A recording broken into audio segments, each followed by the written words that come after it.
قرآن پاک کی ایک آیت مبارکہ کے ایک حصے کی تلاوت کا شرف حاصل کیا گیا، جس میں خالق کائنات فرماتا ہے وَمَا قَدَرُ اللَّهَ حَقَّ قَدْرِهِ، یعنی اللہ تعالیٰ کی جیسی قدر ہونی چاہیے ویسی قدر بندے نہیں کرتے۔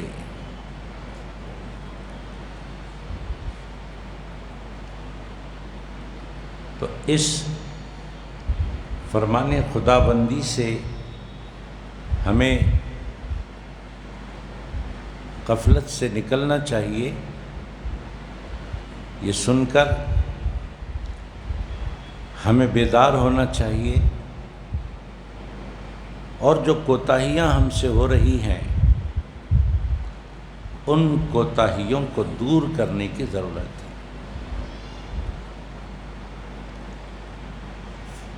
قدردانی اللہ کی اگر بندہ نہ کرے تو آخر پھر بندہ کس کی قدر کرنا چاہتا ہے؟ اللہ کی جب قدر نہیں کرتا تو پھر آخر کرتا کس کی؟ بندے کو چاہیے کہ اللہ کی قدر کرے، لیکن اللہ فرماتا ہے کہ بندہ ناقدری کرتا ہے، ناشکرا ہے۔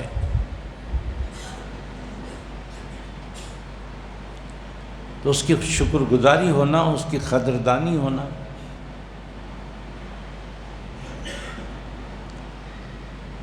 تو خالق کائنات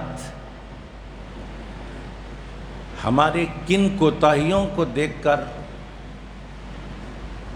یہ فرماتا ہے کہ بندے میری قدر نہیں کرتے، ہماری کن کوتاہیوں پر اللہ یہ فرما رہا ہے۔ سورۃ الاعراف میں اس کا جواب موجود ہے۔ فرماتا ہے پروردگار میں نے بندے کو دل دیا لیکن وہ دل کا حق ادا نہیں کرتا، میں نے بندے کو آنکھیں دی وہ آنکھوں کا حق ادا نہیں کرتا، میں نے بندے کو کان دیے وہ کانوں کا حق ادا نہیں کرتا۔ اس کے بعد اللہ کیا فرما رہا ہے؟ اولئک کالانعام، یہ جانوروں کی طرح ہیں، انسان ہو کر بھی یہ جانوروں کی طرح ہیں۔ بل ہم اضل، بلکہ جانوروں سے بھی گئے گزرے ہیں۔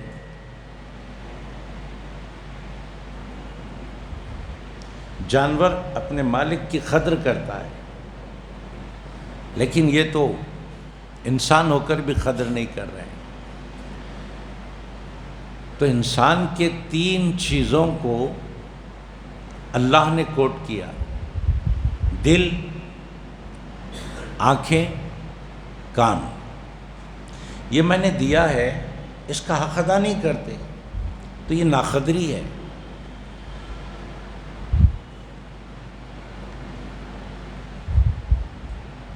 ایک باپ اپنے بیٹے کو بہترین قلم دیا، بیٹا یہ قلم ہے میری طرف سے تحفہ رکھ لے۔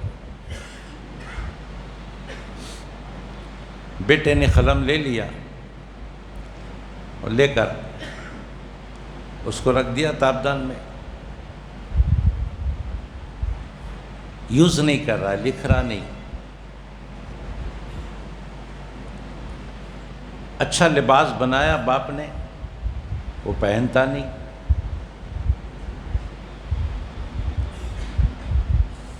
اچھے اسکول میں باپ نے داخلہ دلوایا، پڑھتا نہیں، پابندی سے جاتا نہیں۔ تو نہ اسکول میں داخلے کی قدر ہے نہ باپ کے دیے ہوئے قلم کی قدر ہے، نہ باپ کے بنائے ہوئے لباس کی قدر ہے، تو باپ کو ناگوار ہوگا نا، میں نے اس کو یہ چیزیں دی ہیں لیکن یہ قدر نہیں کرتا، یہ ناگواری کی بات ہے۔ اللہ فرما رہا ہے کہ میں نے دل دیا، میں نے آنکھیں دی، میں نے کان دیے، مگر یہ اس کا حق ادا نہیں کرتے۔ دل دیا ہے میں نے تاکہ میری قدرت کو سمجھے، دل دیا ہے میں نے تاکہ آخرت کے بارے میں سوچے، آنکھیں دی ہیں میں نے تاکہ میری قدرت کے نظارے دیکھے،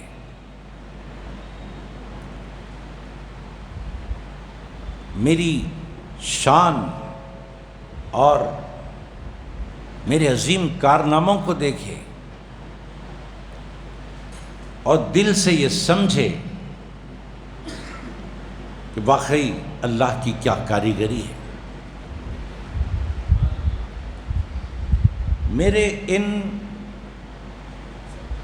نظام کائنات کو دیکھ کر میری مخلوق کے پردے میں میرا جلوہ دیکھے، اس لیے میں نے آنکھیں دی، اس لیے میں نے دل دیا، اور کان اس لیے دیے کہ میری نصیحت کی باتیں جو میرا محبوب آ کر ساری دنیا کو بتا دیا، ان نصیحت کی باتیں کو سنیں۔ لیکن نہ دل کا حق ادا کرتے ہیں یہ، نہ آنکھوں کا حق ادا کرتے ہیں، نہ کانوں کا حق ادا کرتے ہیں، یہ غافل ہیں، یہ جانوروں سے بھی گئے گزرے ہیں۔ یہ اللہ فرما رہا ہے کن کے بارے میں؟ کن لوگوں کے بارے میں؟ وہ لوگ جو غافل ہیں۔ لیکن اس دنیا میں ایسے بندے بھی ہیں جو اللہ کے دی ہوئی ان نعمتوں کے قدردان بھی ہیں، قدردانی بھی کرتے ہیں، ان کا بھی اللہ نے ذکر فرمایا۔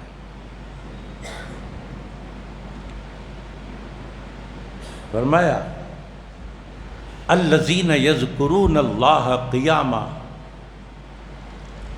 وقعودا وعلی جنوبہم وَيَتَفَكَّرُونَ فِي خَلْقِ السَّمَاوَاتِ وَالْأَرْضِ رَبَّنَا مَا خَلَقْتَ هَذَا بَاطِلًا سُبْحَانَكَ فَقِنَا عَذَابَ النَّارِ۔ یہ قدردان بندوں کا ذکر اللہ کر رہا ہے، ناقدروں کا ذکر بھی کیا، قدردانوں کی تعریف بھی کی۔ کچھ ایسے میرے بندے ہیں جو اٹھتے بیٹھتے لیٹنے کی حالت میں، ہر حالت میں مجھے یاد کرتے ہیں، اور میری بنائی ہوئی اس دنیا کے ان پر نور نظاروں کو دیکھتے ہیں، اور اس کے اندر جو میری قدرت ہے اس قدرت پر غور کرتے ہیں، تفکر کرتے ہیں کہ میں نے کیسے بنایا ہے۔ افلا ینظرون الی الابل کیف خلقت، میری کاریگری کو دیکھتے ہیں، میں نے اونٹ جیسا جانور بنایا، اس کو دیکھتے ہیں اور میری تعریف کرتے ہیں، میری کاریگری کی تعریف کرتے ہیں۔ وَإِلَى السَّمَاءِ كَيْفَ رُفِعَتْ، اور میں نے جو آسمان بلند بلند بنائے ان آسمانوں کو دیکھتے ہیں اور میری قدرت کے تمام نظاروں کے آگے اپنا سر تسلیم خم کرتے ہیں۔ وَإِلَى الْجِبَالِ كَيْفَ نُصِبَتْ، اور میں نے جو بڑے بڑے پہاڑ زمین کے بیلنس کے لیے بنا رکھے ہیں، ان پہاڑوں کو دیکھ کر میری قدرت کی تعریف کرتے ہیں۔ میرے ایسے بندے بھی ہیں۔ وَإِلَى الْأَرْضِ كَيْفَ سُطِحَتْ، اس زمین کو دیکھ کر میری تعریف کرتے ہیں کہ میں نے کیسے اس زمین کو اپنے بندوں کے لیے بچھا رکھا ہے۔ تو میرے بندے کچھ ایسے بھی ہیں جو میری قدردانی کرتے ہیں، میری قدرت کے ان کارناموں میں تفکر کرتے ہیں، اور دنیا میں رہ کر آخرت کی فکر کرتے ہیں، کیونکہ وہاں آنے کے بعد مجھ سے ملاقات کرنا ہے، تو مجھ سے ملاقات کے لیے تیاری کرتے ہیں۔ یہ تفکر اور یہ آخرت کی تیاری ان کے حق میں نجات کا باعث ہے۔ جب بیٹھ کر وہ تفکر کرتے ہیں آخرت کے بارے میں، میری قدرت کے نظاروں کے بارے میں، تو ایک لمحے کے لیے جب وہ غور و فکر کرتے ہیں تو میں ان کے غور و فکر سے اتنا راضی ہو جاتا ہوں کہ ایک لمحے کے فکر کے بدلے میں 60 سال کی عبادت کا ثواب دیتا ہوں۔ قدردان بندوں کا اللہ کتنا مہربان ہے، ایک لمحے کے تفکر پر 60 سال کی عبادت کا ثواب۔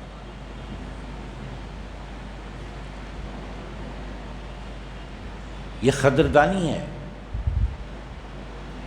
اللہ رب العزت کے ان کارناموں پر غور و فکر کرنے کا نتیجہ ہے، اپنے آخرت پر غور و فکر کرنے کا نتیجہ ہے۔ جب اللہ نے آنکھیں دی ہیں تو دیکھو، زمین کو دیکھو، اللہ کی تعریف کرو، آسمان کو دیکھو، اللہ کی تعریف کرو، لیل و نہار کے آنے جانے پر غور کرو، اللہ کی تعریف کرو، اور اس اللہ سے قیامت کے دن ملاقات کی تیاری کرو۔ فکر آخرت میں رہو، دنیا کی فکر کر کے کیا فائدہ؟ یہاں جب تک ہم ہیں ہمارے پالنے کا اس نے وعدہ کر رکھا ہے کہ بندے میں نے تجھے پیدا کیا ہے، ایک دن تجھے میں موت دوں گا، اور پیدائش سے لے کر موت تک کے تیرے ساری ذمہ داریاں میرے ذمے، تیری ہر ضرورت کی تکمیل میں کروں گا، کیونکہ میں پیدا کیا ہوں، میں پالنے والا ہوں۔ جو لوگ اپنی اولاد کو پالنے سے ڈر کر بچوں کا قتل کر دیتے ہیں، کچھ ماں باپ تو پیٹوں کے اندر قتل کر دیتے ہیں، کچھ ماں باپ پیدا ہونے کے بعد ان کا قتل کر دیتے ہیں، اس وجہ سے کہ ہم ان کو پال نہیں سکتے۔ اللہ رب العزت ایسے غافلوں اور ایسے بدبختوں سے فرماتا ہے، نحن نرزقکم وإیاہم، اے بدبختو تم کیا سمجھتے ہو کہ تمہارے بچوں کو تم پالتے ہو؟ ارے حقیقت یہ ہے کہ تمہارے بچوں کو بھی میں پالتا ہوں، خود تمہیں بھی میں پالتا ہوں۔ تم کون ہوتے ہو پالنے والے؟ تمہیں بھی اور تمہاری اولاد کو بھی میں پالنے والا ہوں۔ تو جو بندہ دنیا کی فکر چھوڑ دیتا ہے، آخرت کی فکر میں لگ جاتا ہے، اس کا مطلب یہ نہیں کہ دنیا کے کاروبار چھوڑ دو، شادی بیاہ چھوڑ دو۔ اسلام اعتدال والا مذہب ہے، اس میں نہ افراط ہے نہ تفریط ہے، اعتدال۔ اعتدال کا مطلب دنیا کماؤ، دنیا کے مالدار لوگوں کی فہرست میں اپنا نام شامل کرو، مگر دنیا کی چکر میں آخرت کو مت بھولنا، یہ اسلام سکھاتا ہے۔ دنیا کے جتنے علوم و فنون ہیں وہ سارے علوم و فنون حاصل کرو، مگر دنیا کے علوم و فنون کی چکر میں آخرت کا علم، قرآن کا علم، حدیث کا علم، دین اسلام کا علم مت چھوڑو۔ یہ اعتدال سکھاتا ہے اسلام۔ نبی پاک صلی اللہ علیہ وآلہ وسلم ارشاد فرماتے ہیں، جو بندہ آخرت کی فکر میں، آخرت کی تیاری میں لگ جاتا ہے تو وہ یہ نہ سمجھے کہ دنیا مجھ سے چھوٹ گئی، بلکہ حدیث پاک کا مفہوم ہے کہ جو دنیا کے پیچھے دوڑتا ہے، دنیا آگے آگے دوڑتی ہے، اس کے ہاتھ نہیں لگتی، اور جو دنیا کا پیچھا چھوڑ کر آخرت کی تیاری میں لگ جاتا ہے، ایسے بندے کے پیچھے پیچھے دنیا چلنے لگتی ہے۔ یہ حدیث پاک کا مفہوم ہے۔ یہ کرنا ہے، مردوں کو بھی کرنا ہے، عورتوں کو بھی کرنا ہے۔ دین اسلام مردوں کے لیے بھی، عورتوں کے لیے بھی۔ مرد کے ذمہ جو کام ہے وہ مرد کرے، عورت کے ذمہ جو کام ہے دین کا وہ عورت کرے۔ اجر تو دونوں کو برابر ہے۔ بعض لوگوں کا خیال ہے جیسے دنیاوی معاملات میں عورت کو پیچھے رکھا جاتا ہے، مرد کو آگے رکھا جاتا ہے۔ جی، وراثت میں بھی مرد کو ایک حصہ دیا جاتا ہے تو عورت کو آدھا حصہ دیا جاتا ہے۔ ایسے ہی جہاد میں مردوں کو اجازت ہوتی ہے، عورتیں اپنے گھروں میں رہتی ہیں، اور نماز کے لیے بھی مسجد میں مردوں کو اجازت ہے، عورتیں اپنے گھروں میں پڑھیں، یہ احکام ہے۔ تو بعض عورتوں نے یہ سمجھ رکھا ہے کہ ثواب میں بھی ہم کو مردوں سے کم ثواب ملے گا اللہ کے پاس۔ تو عورتوں کو ہم یہ بتانا چاہتے ہیں اپنے اس آواز کے ذریعے کہ جہاں تک نیک عمل کے اجر کی بات ہے، اللہ تبارک و تعالیٰ مردوں کو جتنا دیتا ہے عورتوں کو بھی برابر کا ثواب عطا فرمائے گا۔ نماز، روزہ، زکوٰۃ، حج، قربانی، یہ جتنے کام ہوتے ہیں، خیر خیرات، مردوں کو جتنا ملتا ہے عورتوں کو بھی اتنا ہی ملتا ہے۔ دراصل یہ بات کب نکلی؟ جب ام سلمہ رضی اللہ تعالی عنہا سرور کائنات صلی اللہ علیہ وآلہ وسلم کی بارگاہ میں ایک سوال کرتی ہے۔ یہ ام سلمہ کون ہے؟ یہ ایک خاتون ہے، مسلم خاتون، صحابیہ، جو بعد میں سرکار کے عقد نکاح میں آ گئی۔ یہ ام سلمہ ان کا نام ہے۔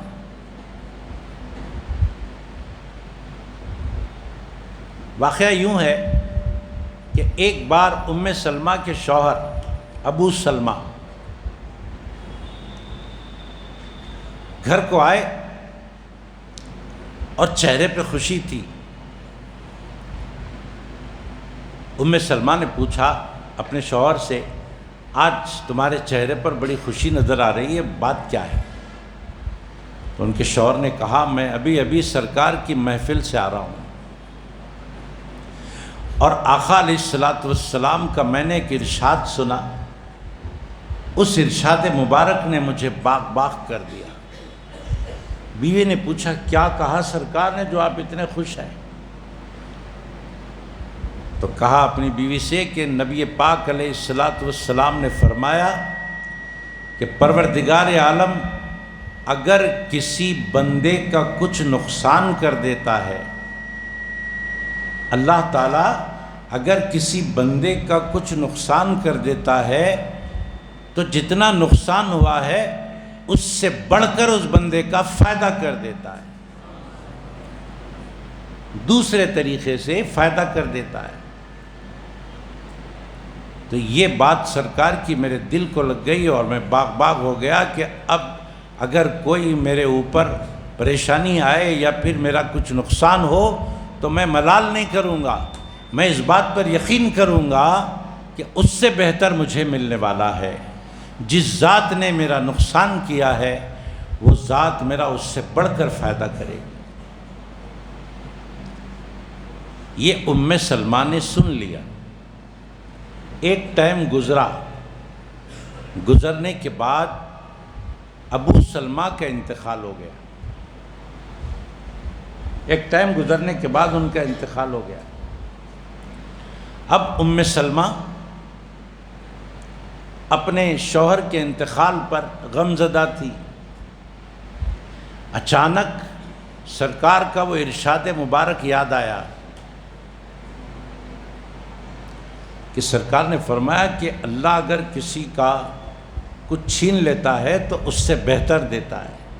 وہ ارشاد مبارک یاد آتے ہی ام سلمہ بحال ہو گئیں اور یہ انتظار کرنے لگی کہ اب دیکھنا یہ ہے کہ شوہر کو تو اللہ نے لے لیا ہے، اب اس سے بہتر میرا کیا انتظام فرماتا ہے۔ اس انتظار میں تھی، انتظار کی گھڑیاں ختم ہوئی۔ اپنے شوہر کا غم تو تھا ہی، لیکن وہ غم خوشی میں اس طرح بدلا کہ خود سرکار دو عالم کا رشتہ آ گیا۔ سرکار نے اپنا رشتہ بھیجا، تب سرکار کے ازواج مطہرات میں یہ آ گئیں، پورے دنیا کے قیامت تک کے مومنوں کی ماں بن گئی۔ دیکھیے آپ، یہ ام سلمہ، انہوں نے ایک نیک کام کیا تھا اور یہ سمجھ رہی تھی کہ مردوں سے مجھے کم ثواب ملے گا۔ سرکار کی بارگاہ میں سوال کر دی، یا رسول اللہ علیہ السلام، مکے سے مدینہ منورہ مسلمانوں نے ہجرت کی ہے جی، اور ہجرت کرنے والوں میں مرد بھی ہیں عورتیں بھی ہیں، میں نے بھی ہجرت کی ہے۔ ان کے ہجرت کا واقعہ بھی بڑا المناک ہے۔ جب ان کے شوہر مکے سے مدینہ جا رہے تھے ہجرت کے لیے تو اپنی بیوی کو بھی انہوں نے ساتھ لے لیا اور بیوی کے ساتھ بچہ بھی تھا، لیکن قبیلے والوں نے ابو سلمہ کو تو جانے دیا مگر ام سلمہ کو جانے کی اجازت نہیں دی، مکے میں ہی روک لیا۔ جبکہ ام سلمہ چاہتی تھی کہ میں بھی اپنے شوہر کے ساتھ مدینہ منورہ جاؤں، ہجرت کروں۔ ہجرت کرنا بڑے ثواب کی بات ہے، بہت بڑے ثواب کی بات ہے۔ جبکہ اللہ نے اجازت دے دی کہ جاؤ، اب اس پر عمل کرنا بڑے ثواب کی بات ہے۔ رک گئی اور شوہر چلے گئے۔ جب یہ رک گئیں تو پھر سے واپس اپنے گھر آ گئیں اور سسرال والوں نے ماں کی گود سے بچہ بھی چھین لیا، اب تنہا رہ گئیں۔ ادھر شوہر کا فراق، ادھر بیٹے کا فراق، شوہر ادھر چلے گئے، ادھر بیٹا چھین لیا گیا، یہ تنہا ہو گئی۔ 7-8 روز تک روتی رہی، ہجرت کے لیے، شوہر کے لیے، بیٹے کے لیے۔ کسی کو کوئی رحم نہیں آیا۔ ایک بار ایک اسی قبیلے کا بندہ وہاں سے گزرا، گزرتے گزرتے دیکھا کہ یہ رو رہی ہیں، ان کا رونا اس کو پسند آیا، ان کا رونا اس کو بڑا دکھ پہنچایا۔ اس نے رک کر پوچھا کہ بات کیا ہے، تو اپنا سارا ماجرا انہوں نے سنا دیا کہ یہ قصہ ہے۔ تو جا کر اپنے قبیلے میں کہا، اسی قبیلے کا آدمی تھا، کہا کہ اس کا بچہ اسے واپس کر دو اور اسے مدینہ جانے کی اجازت دے دو، یہ ظلم کرنا اچھی بات نہیں۔ تو جب اس نے تاکیداً کہا تو قبیلے والوں نے مان لیا، بچہ واپس کر دیا اور جانے کی اجازت دے دی۔ جب یہ چلنے لگے اونٹنی پر بیٹھ کر مدینہ منورہ کی جانب، تو تنہا جا رہے تھے، ایک بندہ ملا، مکے کا ہی رہنے والا۔ اس نے کہا کہ کہاں کا ارادہ ہے؟ تو بولے مدینہ جا رہی ہوں۔ اچھا، ساتھ میں کون ہے؟ ام سلمہ نے کہا ساتھ میں اللہ ہے اور یہ بچہ ہے، نہ دکھائی دینے والی ایک ذات ہے، دکھائی دینے والا یہ بچہ ہے، دونوں میرے ساتھ ہیں۔ تو بولے ایسا نہیں ہوگا، ایک مرد آدمی کوئی تمہارے ساتھ ضروری ہے، میرے دل میں تمہارے سے ہمدردی ہے، میں تمہارے ساتھ چلتا ہوں اور مدینے تک چھوڑ کر آتا ہوں۔ تو وہ بندہ چلا اور مدینے تک چھوڑ کر پھر واپس ہوا۔ جب یہ مدینہ گئی، مدینہ جانے کے بعد شوہر کا پتہ نہیں کہ کہاں ہے۔ اب مدینے والوں نے ان کو نہیں پہچانا اور کوئی بھی ان کا ساتھ دینے کے لیے تیار نہیں تھا، کیونکہ اجنبی عورت ہے۔ انہوں نے اپنی جان پہچان کروائی، تب بھی نہیں مانا کہ میں ابو امیہ کی بیٹی ہوں، کوئی پہچانتا نہیں تھا۔ کچھ دن گزرے، حج کا مہینہ آیا، مدینے سے مکہ کچھ لوگ حج کرنے کے لیے آئے اور ام سلمہ کے والد صاحب سے ملے، کھوج کر کے کہ یہ ابو امیہ کون ہے جس کی بیٹی مدینہ آئی ہوئی ہے۔ وہاں جانے کے بعد پتہ چلا کہ مکے کے ایک رئیسوں میں سے، ایک اشراف میں سے ایک بندہ ہے ابو امیہ، اس بڑے باپ کی بیٹی ہے ام سلمہ، کوئی معمولی عورت نہیں ہے۔ جب پتہ چلا تو پھر یہ لوگ حج سے واپس ہو کر ام سلمہ کو بڑی قدر کی نگاہ سے دیکھنے لگے اور بڑی عزت سے مدینہ پاک میں رکھے۔ آقا دو جہاں صلی اللہ علیہ وآلہ وسلم سے ام سلمہ نے عرض کیا، یا رسول اللہ، مردوں نے بھی ہجرت کی ہے، میں نے بھی ہجرت کی ہے، یہ بتائیے کہ مردوں کو جتنا ثواب ملا ہے ہجرت کرنے پر، کیا مجھے بھی عورت ہونے کے باوجود اتنا ہی ملا ہے یا کم ملا ہے؟ تو سرکار نے فرمایا، اے ام سلمہ، جتنا ثواب مردوں کو ملا ہے عورتوں کو بھی اتنا ہی ثواب ملتا ہے۔ تب ان کا دل مطمئن ہو گیا۔ تو ہماری عورتیں جو ہیں وہ پورے اعتماد کے ساتھ، اللہ پر پورے بھروسے کے ساتھ عمل صالح کریں کہ انہیں کوئی ثواب میں کمی نہیں ہونے والی ہے۔ اللہ رب العزت جتنا ثواب مردوں کے لیے رکھا ہے اتنا ہی ثواب عورتوں کے لیے رکھا ہے۔ حاضرین کرام، ضرورت اس بات کی ہے کہ نیکی کے راہ پر آگے آگے ہونے کی کوشش کریں۔ جس طرح دنیاوی معاملات میں اگر ہمارا بھائی کمائی پوت ہے تو ہماری کوشش ہوتی ہے کہ میں اپنے بھائی سے زیادہ کماؤں، پڑوسی کمانے والا ہے اس سے زیادہ میں کماؤں، میرا دوست مجھ سے زیادہ کماتا ہے میں اس سے زیادہ کماؤں۔ یہ ہوتا ہے نا معاملہ۔ ایسے ہی دین کے معاملے میں، نیکیاں کمانے کے معاملے میں بھی یہی جذبہ ہونا چاہیے کہ میں فلاں سے زیادہ نیک عمل کروں، میں فلاں سے زیادہ نیک عمل کروں۔ یہ رشک ہے، یہ حسد نہیں ہوتی، اس کو رشک کہتے ہیں۔ اور اللہ کے قدردان بندے بنو، اللہ کے قدردان بندے بنو، یعنی اس نے جو اپنے قدرت کے کرشمے ہماری نظروں کو دکھائے ہیں، ان نظروں سے، ان کرشموں کو دیکھ کر اپنے دل سے یہ سمجھو کہ واقعی اللہ نے کتنا بڑا ہم پر احسان کر دیا، ہمیں آنکھیں عطا فرمائی، ان آنکھوں سے ہم اس کے نظارے دیکھ کر اپنے دل کو کام پر لگاتے ہیں اس کی قدرت کو سمجھنے کے لیے، اس کی شان کو سمجھنے کے لیے۔ اللہ نے آنکھ بھی دیا ہے، نصیحت سننے کے لیے کان بھی دیا ہے، سوچنے سمجھنے کے لیے دل بھی دیا ہے۔ تو کیا دیکھو بول رہا ہے اللہ؟ اللہ کیا دیکھو بول رہا ہے؟ فرماتا ہے وَإِلَى السَّمَاءِ كَيْفَ رُفِعَتْ وَإِلَى الْجِبَالِ كَيْفَ نُصِبَتْ وَإِلَى الْأَرْضِ كَيْفَ سُطِحَتْ۔ یاد رکھیں بھائی صاحب، حدیث پاک میں آیا کہ ہر بات کی ایک حقیقت ہوتی ہے، ہر بات کی ایک حقیقت ہوتی ہے۔ جو بات بولی گئی وہ بات وہیں سے شروع وہیں پر ختم نہیں ہوتی، اس کے اندر بھی ایک بات ہوتی ہے۔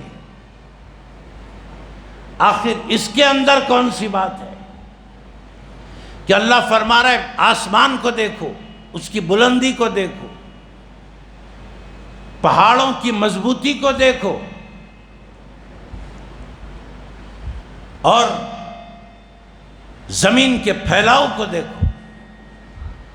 اس کے اندر اللہ کیا فرمانا چاہ رہا ہے، کیا اشارہ دے رہا ہے، اس کی حقیقت پر نظر رکھو۔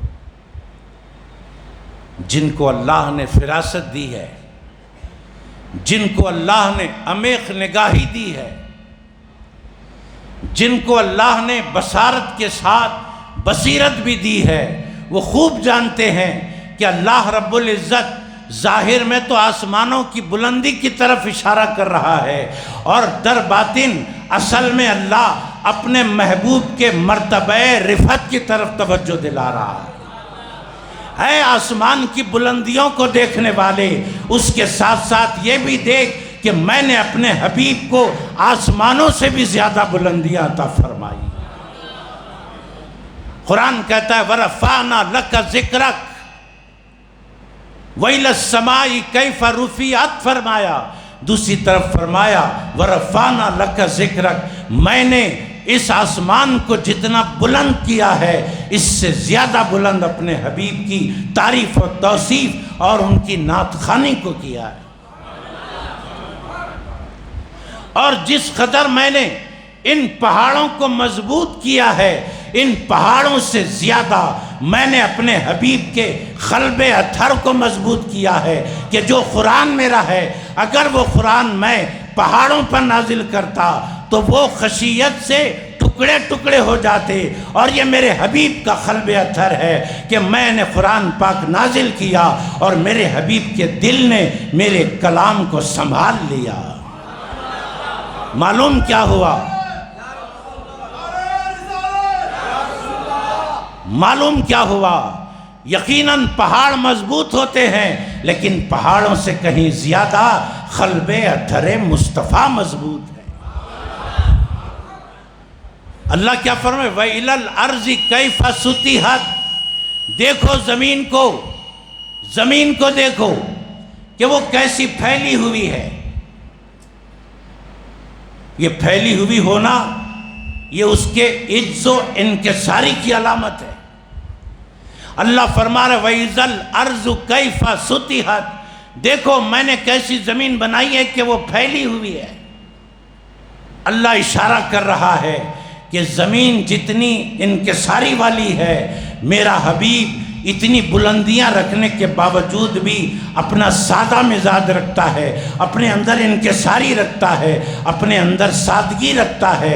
اتنی سادگی کہ ایک بار چٹائی پر لیٹے ہوئے ہیں، فاروق اعظم نے آ کر دیکھا کہ چٹائی کے نشان پیٹھ پر لگے ہوئے ہیں، آنکھوں سے آنسو جاری ہو گئے۔ سرکار نے فرمایا عمر کیوں روتے ہو؟ حضرت عمر نے عرض کیا یا رسول اللہ، میں نے بادشاہوں کو دیکھا ہے کہ وہ نرم بستر پر سوتے ہیں، اور آپ بادشاہوں کے بادشاہ ہیں، یہ چٹائی پر سو رہے ہیں، یہ دیکھ کر رونا آتا ہے۔ تو سرکار نے فرمایا اے عمر سن لے، اللہ نے دنیا ان کے لیے رکھی، آخرت ہمارے لیے رکھی ہے۔ انہیں دنیا مبارک، ہمیں آخرت مبارک۔ یہ دنیا چند روزہ ہے، ختم ہو جائے گی، آخرت تو ہمیشہ ہمیشہ رہنے والی ہے۔ یہ قرآن پاک کے آیات کا اندر کا معاملہ ہے، جسے دیکھنا اللہ کی توفیق سے ہوتا ہے۔ بہرحال یہ باتوں کے ساتھ ہم استقبال ماہ رمضان کرتے ہیں۔ انشاءاللہ تعالی آنے والے جمعہ کو رمضان شریف کے استقبالیہ میں ہم بیان کی سعادت حاصل کریں گے۔ آج یہ بات یہیں پر رکتی ہے۔ اللہ سے دعا ہے کہ پروردگار ہم سب کو ان باتوں پر عمل کرنے کی توفیق عطا فرمائے۔